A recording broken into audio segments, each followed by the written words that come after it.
So now we're going to begin with the installation process. As I said, you're going to need the vise.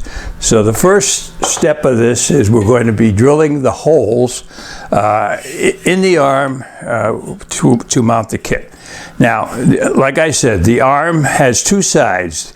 The side that has this little rectangular cutout is actually the bottom of the arm.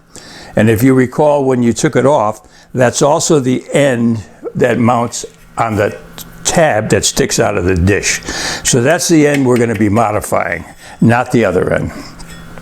So we're going to mount this into the vise. Now in my vise, I added a couple of little pieces of chipboard because the jaws of this vise are quite aggressive and I don't want to bugger up the paint on the arm.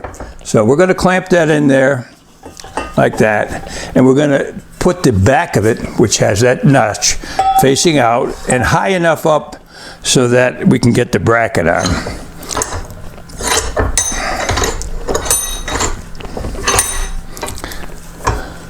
Okay, good. Now, we're going to mount the bracket with the slotted holes down onto the arm, and the end of this bracket wants to be even with the end of the arm, right there. And with the C-clamp, we want to hold it in place.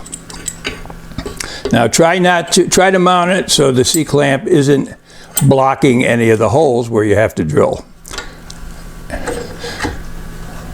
Good. Okay, so I'm going to drill the first 1/8 inch hole. Okay.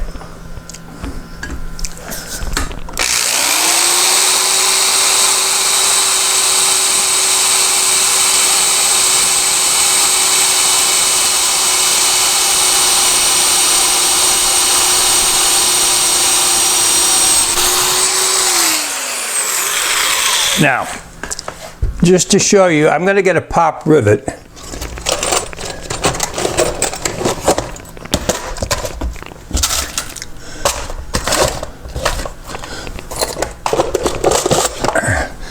Now remember I told you these are 1/8 inch pop rivets, and technically you're supposed to use a number 30 drill. So I just drilled an 1/8 inch hole, and the pop rivet, I can get it in, but it's a little bit tight.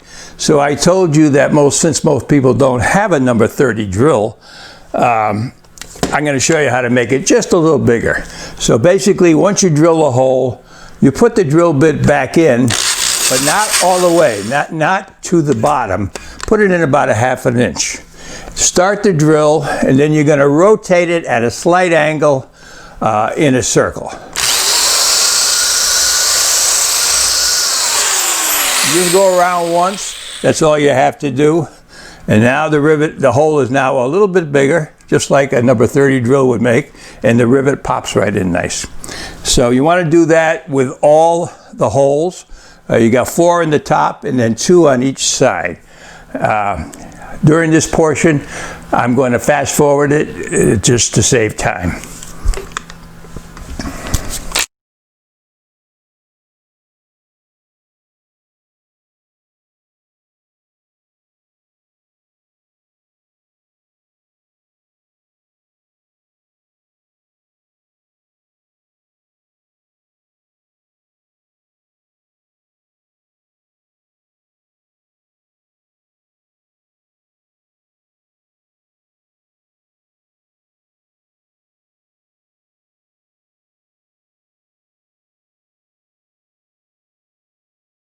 All right, now we have all the 1/8 inch holes, 1/8 inch holes drilled.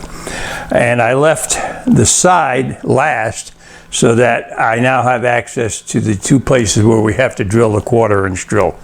Gonna need that little key. So what I'm doing is removing the 1/8 inch drill bit, because we're done with that.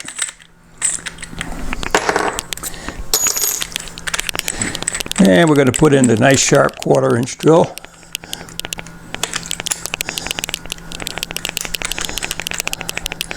Of course, don't do as I do. You should unplug the drill when you're changing bits, just as a safety precaution. So do as I say, not as I do. Now, you're going to drill 2 1/4 inch holes on each side, using the hole, the 1/4 inch hole that's already in there as a guide, and then using the top of the radius slot as a guide for the second hole.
All right, now I'm going to flip it around and do the other side.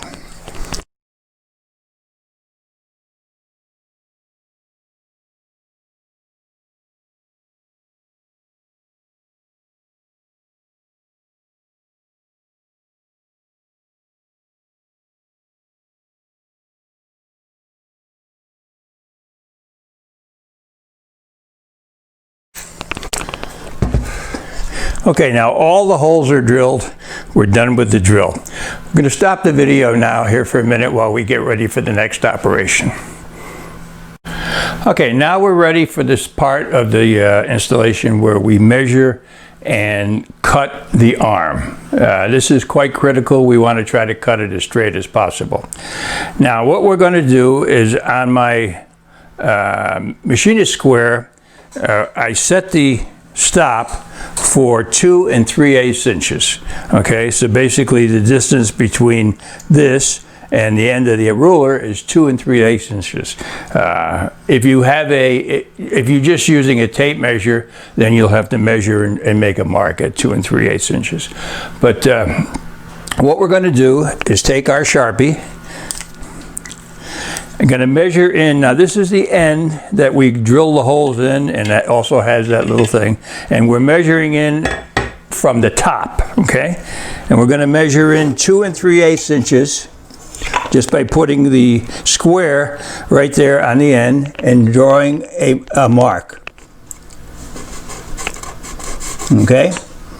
And now what I'm going to do is turn the square sideways and continue that mark all the way across.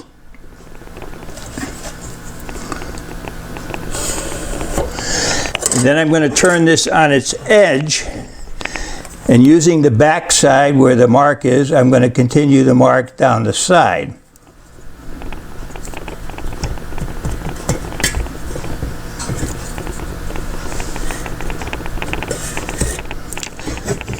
And the same thing over here on the other side.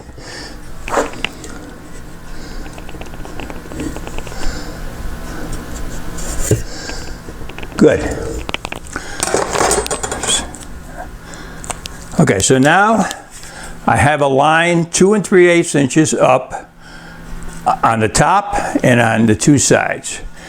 Now you might think it'd be easy to just put it in the vise like that and cut it all the way through. Well, yes, probably fastest, but you're not going to get the most accurate cut. So what I like to do is cut the two sides first and then cut the top. So I'll show you how we do that. Basically, we're going to put it in the vise. If I can get these cardboard things in there.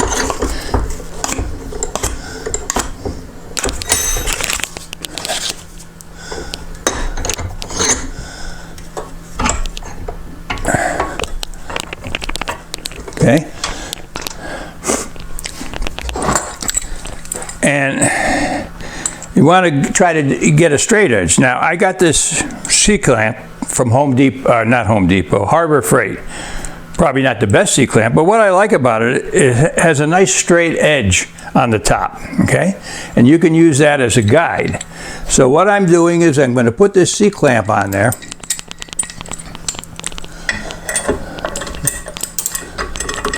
And line up that straight edge right even with the black mark. Just like that. And that'll be my guide for cutting. Now I'm going to cut through just on the side, using the straight edge of the C-clamp as a guide.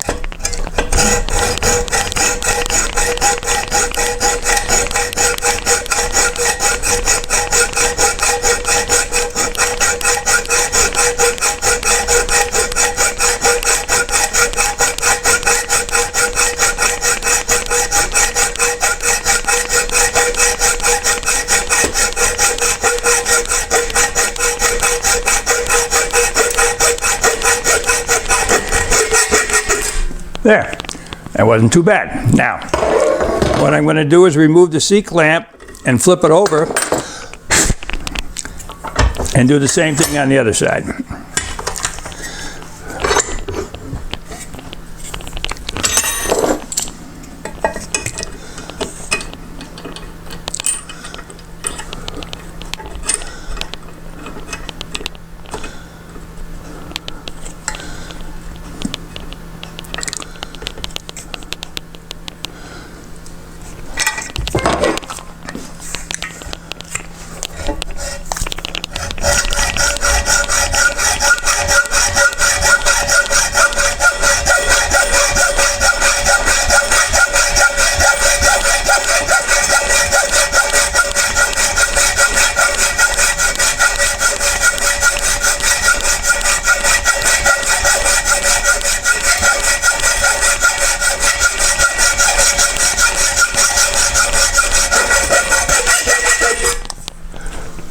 And we're through. Okay, now we're going to turn this over and put the top side up.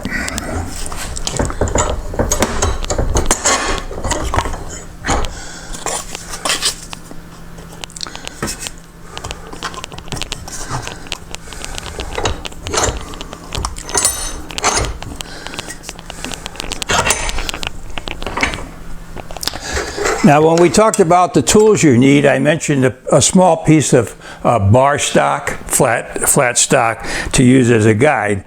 This is where we're going to come use it. Basically, I'm just lining that up with that black line again. And I'm going to clamp it in place with the C-clamp.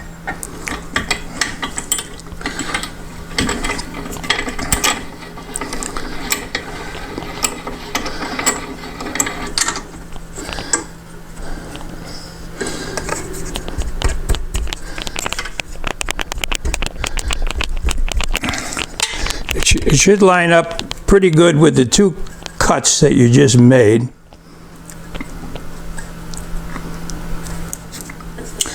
Because that's what we're trying to do. Let's see if we got them there. Yep, and there. So using the bar stock as a guide, we're going to connect the two cuts on the side with this top cut. Now, I may fast forward this during editing, so that'll make it go quicker for you anyways.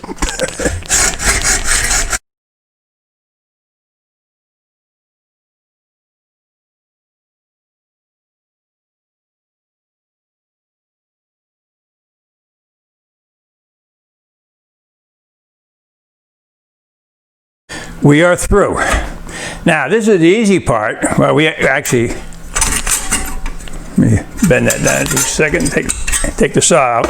Now we can take off the C-clamp and the other guide.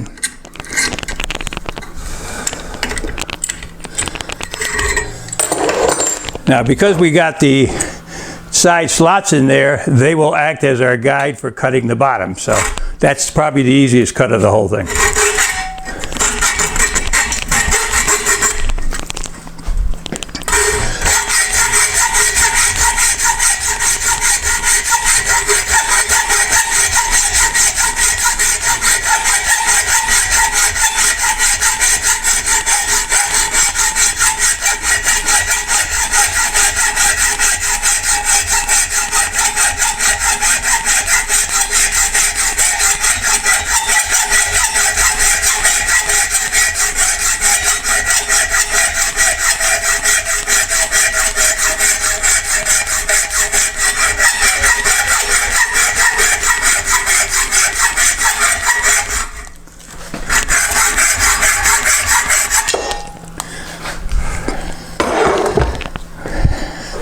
That's why we bought a bandsaw. Okay, now you end up with two pieces. As I told you, you're going to need a file because there's some pretty sharp edges on here, and we don't want anybody getting hurt and cut. So the next operation, which I'm really not going to show you, is me filing all the rough edges, the inside of the holes, the ends, all the holes there. And then we'll come back to the next step. Okay, now we've got everything filed nice and smooth. Normally at this point, we would put a coat of paint on all of the bare metal parts, which are the two ends where we cut it. However, for the sake of the video, we're not going to do that because normally, even though the paint would be dry in probably an hour, especially in this 100-degree weather we're having, normally I like to let it sit overnight so that it cures and it's harder. So we're not going to get into painting, but this is the point where you should have painted. So now, in looking at this part here, which is the smaller of the two parts, there is a right end and a wrong end. The distance between the end of this bracket and the first 1/8-inch hole that you drill is longer at the end, okay? So when you put this part back on, it has to go that way. In other words, if you put it on and you can't see daylight through the holes that you cut, it means it's on backwards. So what I'm going to do is I'm going to put this part on here and align it up with the end. And when you do that, get on there, you should be able to see the holes that you drilled, which I can, okay? So now we're going to install the pop rivets. Now you have two sets of pop rivets, 4 each. 2 are long and 2 are short. The short ones go in the 2 1/8-inch holes on either side, 4 of them. There's a reason for that, because on the dish there's a little tongue that sticks out and slides into here. And if you used the longer ones, there'd be too much metal protruding. So you need the short rivet, and I'll show you how to do that. But first we're going to put the long ones in. I like to put all 4 in. That way we know everything is lined up. And then we're going to use the pop rivet gun. Let me move that back just a little bit. Okay. Does everybody know how they got their name, pop rivets? We're going to show you. You hear that? Pop. That's the joke of the day. Okay, we're going to do all 4 of these.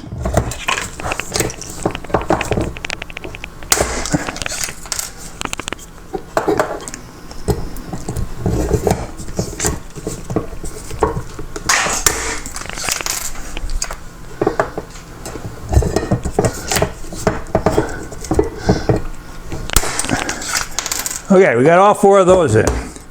Now we're going to use the short ones and put those into the sides.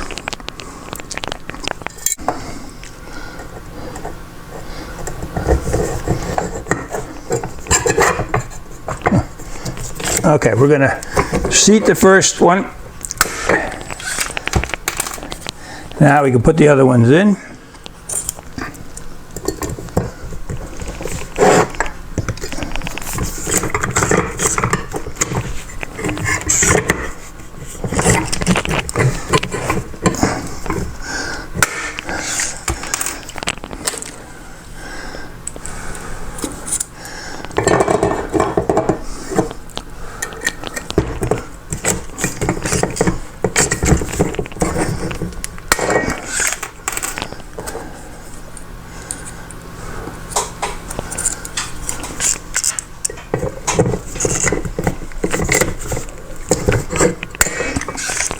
Okay, now you remember I said that there's not a lot of clearance when you put that tongue in.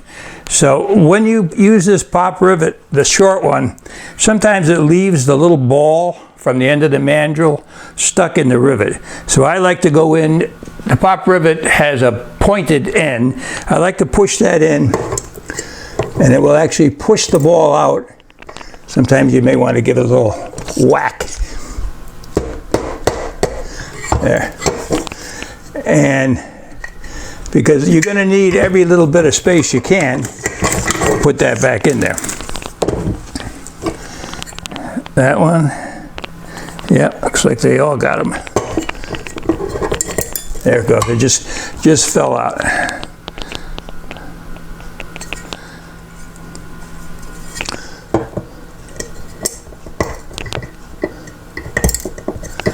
Okay. So now I can look through, and the short ones are just slightly protruding and peened over on the inside of that. So it should fit tight, but should fit nicely on the end of that tongue that's sticking out. Okay, now we're going to install the hardware to give you the folding effect. Let me put my cardboard back in here so we don't bugger up the paint job.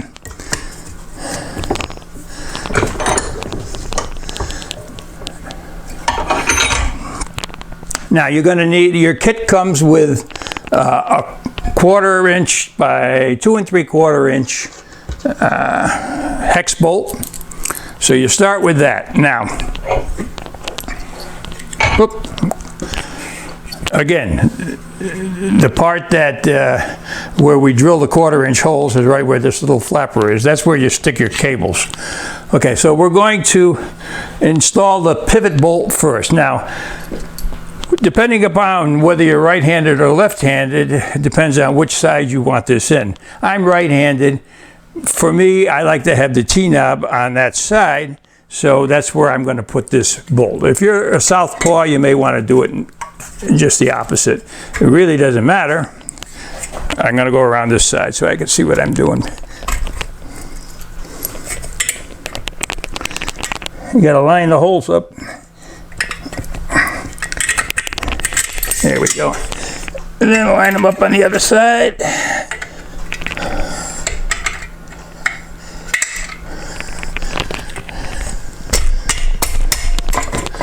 Come on. There we go.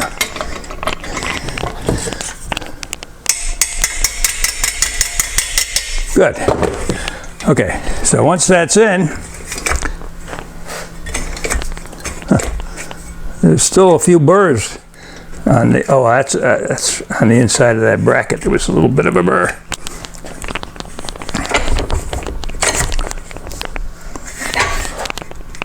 There we go. Okay, so once you've got that on, then you put another washer on the side here, and this is where we use those 2 wrenches that we talked about, which I forgot to put over here where I can get.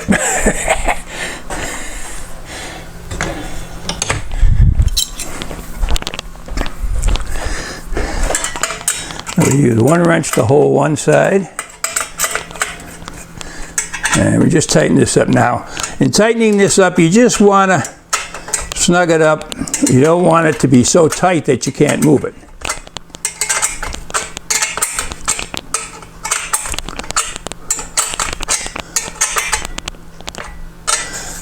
And you should be able to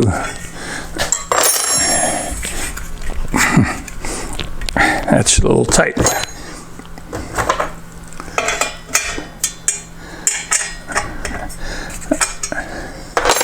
I think this, there it goes. That's what it is. There's a little, when we drill the hole, I actually made a little burr on the inside there, and that's what it keeps catching on. It will work itself out. So we're going to put the eye bolt from the other side.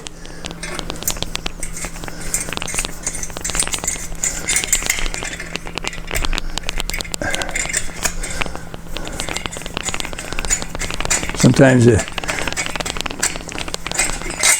we go.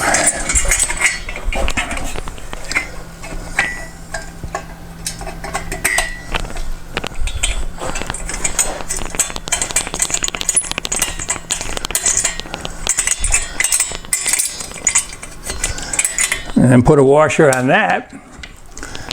And that fancy schmancy T-knob.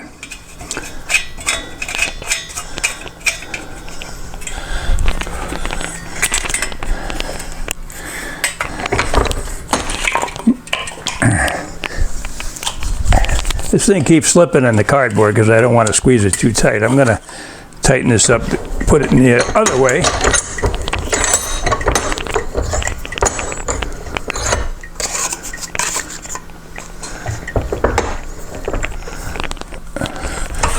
So I get better leverage there. Now you can see that it moves freely up and down.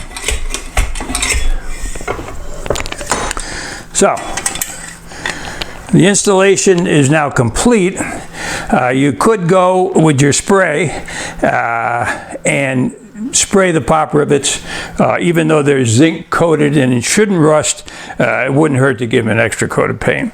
But now we're ready to reinstall it back on the arm, and you do that just the opposite of what I showed you when you took it off. So basically you put it on that little tongue that fits in there and put in 2 bolts, put on your yoke, and then the LNB, and you're good to go. And that concludes our video.